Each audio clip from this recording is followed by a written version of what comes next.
색소 질환이 눈에 띄게 늘어나는 40, 50대. 나이가 들수록 멜라닌 세포가 가벼운 자극에도 활발하게 작용하면서 잡티가 생성되고 깊숙이 자리 잡기 쉬운데요. 요즘 부쩍 짙어진 색소 때문에 고민이라는 50대 여성. 제가 예전에는 색소가 전혀 없었거든요. 근데 갱년기가 되면서 색소가 좀 많이 생겨가지고 화장하거나 아니면 친구들 만나거나 그러면 다른 데 신경 쓰는 게 아니라 얼굴 이제 눈밑이라든지 이런 부분을 조금 더 신경을 쓰게 되고 남들 만났을 때도 자꾸 제 색소만 보는 것 같은 생각이 많이 들더라고요. 피부 색소성 질환의 경우 겉으로 보기에는 비슷해 보이지만 각각의 발생 원인과 병변의 깊이, 범위가 다르기 때문에 무엇보다 전문의의 정확한 진단이 중요한데요. 보면 일단은 이렇게 눈 밑에 딱 있는 것들은 기미. 네. 우리가 여성분들 눈 밑에 이렇게 많이 흔하게도 보는 기미가 있고, 그다음에 이제 여기 보면 눈 아래 바로 밑에 약간 튀어나오면서 색깔도 있고 한 게 이제 한간종이라고 해서 그게 좀 있고요. 그다음에 이제 눈 주변에 몇 개 섞여 있는 하얀, 그러니까 갈색 반점처럼 동글동글하게 경계가 좀 명확한 거, 그게 이제 우리가 얘기하는 검버섯. 흔히 물사막이라 부르는 한관종부터 자외선 노출로 짙어진 기미에 나이가 들면서 생기는 거무스름한 얼룩, 검버섯까지 여러 피부 문제가 함께 발생한 상황. 환자의 피부 상태와 문제가 되는 여러 색소 병변을 분석해 복합적인 치료가 필요해 보입니다. 일단은 한 번에 뺄 수 있는 것들, 색깔 좀 진하고 경계가 명확하고 잡티들, 흑자, 한관종 먼저 좀 제거를 하고 그리고 남는 것들에 대해서 또 이제 다른 또 치료를 하고 그래서 프로그램을 조금 짜야 돼요. 색소 질환은 그 위치에 따라 피부 표면에 생기는 점, 주근깨, 검버섯 등의 표피형 색소 질환과 피부 깊숙한 곳에 생기는 기미, 오타모반, 색소 침착 등의 진피형 색소 질환으로 구분해 치료하게 됩니다. 색소를 치료할 때는 우선 색소 진단, 어떤 종류인지 정확하게 진단하는 게 필요하고요.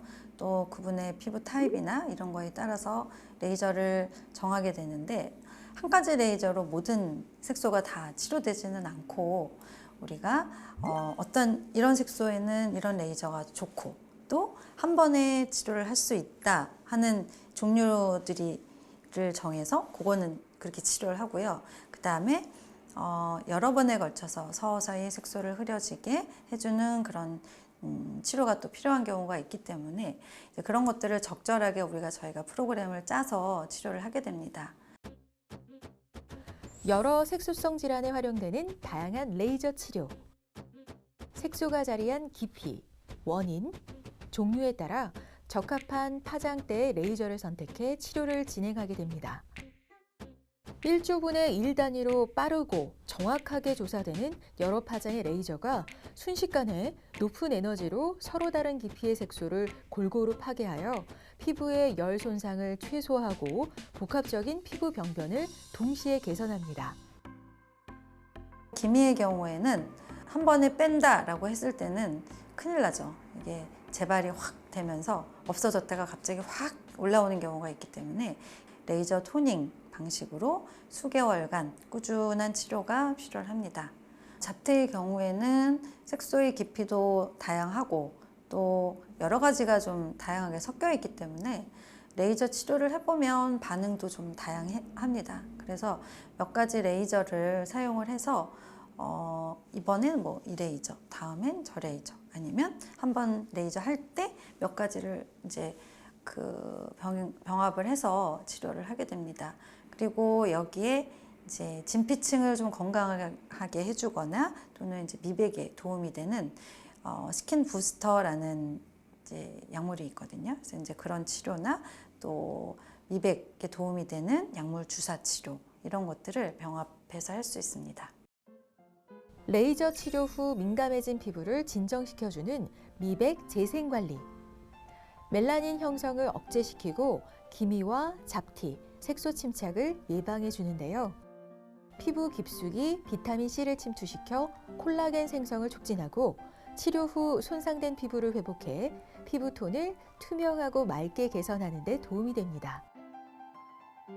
레이저를 하게 되면 이제 딱지가 앉게 되는데요. 딱지가 자연스럽게 떨어질 수 있게 세안은 좀 부드럽게 해주는 게 좋고요. 그리고 충분한 보습을 같이 해주는 게 좋습니다. 딱지가 떨어지고 나면 아무래도 속살이 노출되어 있는 것이기 때문에 보습과 함께 자외선 차단제를 꼼꼼히 발라주어야 합니다. 그리고 기능성 화장품의 경우는 오히려 피부에 자극이 될 수 있기 때문에 레이저 직후 최소한 2주 정도는 바르지 않는 게 좋고요. 보습 위주의 제품을 써주는 게 좋습니다.